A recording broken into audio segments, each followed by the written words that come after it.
Hello everyone, today we're looking at this bad boy. This is another one of these transportables that I own in my collection. This one is made by NEC. This is one of the larger ones actually that's got a handle. I've got some very big ones that don't have a handle, that are in a bag or a briefcase, but certainly this is one of the largest in this sort of shape. To give you some sort of idea, this is probably 1.5 times the size of a Motorola 1000, for example. I should have really had one here to show you, to compare in size, but it is probably a couple of inches bigger in each sort of dimension, I suppose. The back of it is in real bad shape, but at least it's complete. The cord on it is actually immaculate. So I'm almost wondering if this was the original and the outside was a replacement.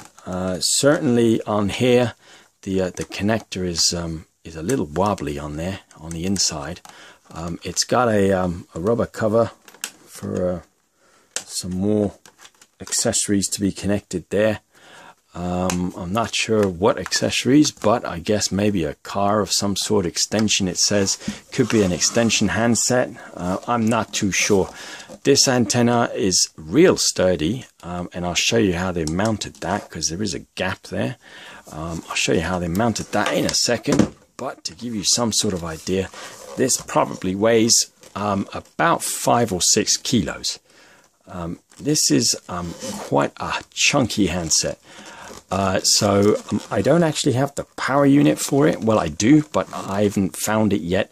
It is in storage somewhere with the other phones, and I'm slowly sifting through crates and boxes to try and dig out all the phones, make videos about them, and then put them back into storage. But certainly I haven't found the charger for this. So when I do, I might do an update video on it. In the interim though, let me just quickly show you the components of this. To release the handset, you press that, and this has got a sticker with the original phone number, 0860 586 839. I'm guessing that you couldn't deviate from that number if you wanted to connect this and get service.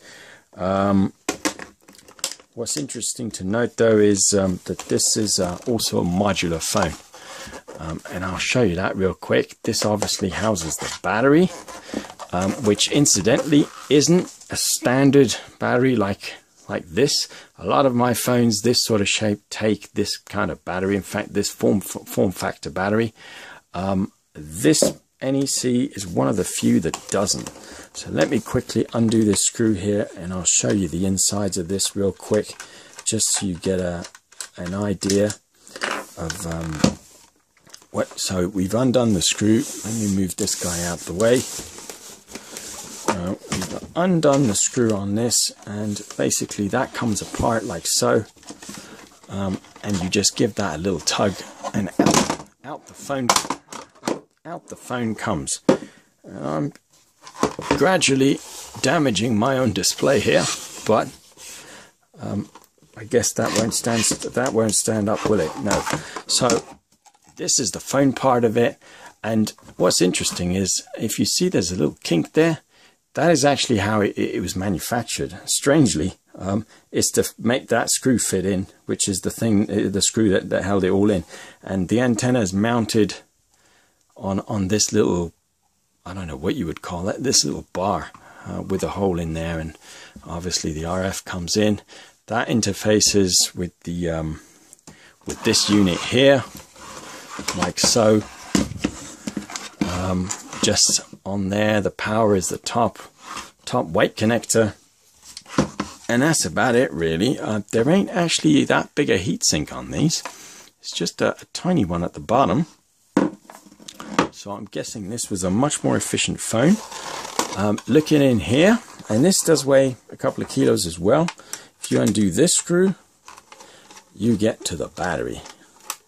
And I will show you the battery, because it's not anything like you've seen in a long time. If I can get the sucker out, this is what the battery actually looks like. This is a 2000 milliampere. It's a 6-volt battery though. Strangely, it's a 6-volt times 2, so presumably that is also 12-volt. It's got 4 cables connected to it. Just tell you what, let me try and disconnect that. I would say potentially that's a 12-volt battery pack. It's a similar sort of size to the usual one, but it's a lot more primitive. Certainly, this has got what looks like, what are those? Those are what, C-size cells. And it's got 1, 2, 3, 4, 5, 6, 7, 8, 9, 10 of them. So 1.2 volts, so that would be 12 volt, 6 volt times 2, I guess. So yeah, quite interesting really. On the inside of the transportable, you got a few cables there, and what looks like a couple of relays as well. I'm guessing this is a heat sensor of some sort, because that's just stuck on the inside of that door, I guess. And you got what looks like a fuse as well. A fuse as well on one of these cables here. I don't know if y'all can see that in the light. So yeah, that's really all I can say about this one. The inside on this is actually real good nick, real good condition. Let me just reconnect the old battery on here, and I'll show you the plaque at the bottom of this, just so y'all can read the model number of this. This is quite a tight fit to get the battery back in. Hopefully it will go back in, or maybe not. Have I not done that correctly somehow? It's always the way. It's easily to dismantle. Putting it back together is always a struggle if you don't know how. So, there we go. So yeah, I'm guessing that's a snug fit. So, just do up that screw and we're good to go. Not much else I can show you, as I said, about this. It looks like it's got a couple of relays in there, presumably to switch between this connector and the battery. So let me try and put this guy back in here, like so. And I'll show you the plaque. So the plaque on this is a TR5E1320-11A.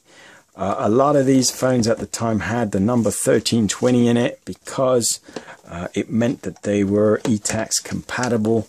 When the TACS system first launched, they had quite a limited number of channels, so a limited number of cell phones could place calls in any one cell. With the ETACS, which is enhanced TACS, that changed things a little bit, increased the capacity. I can't get this guy back in here. What's going on?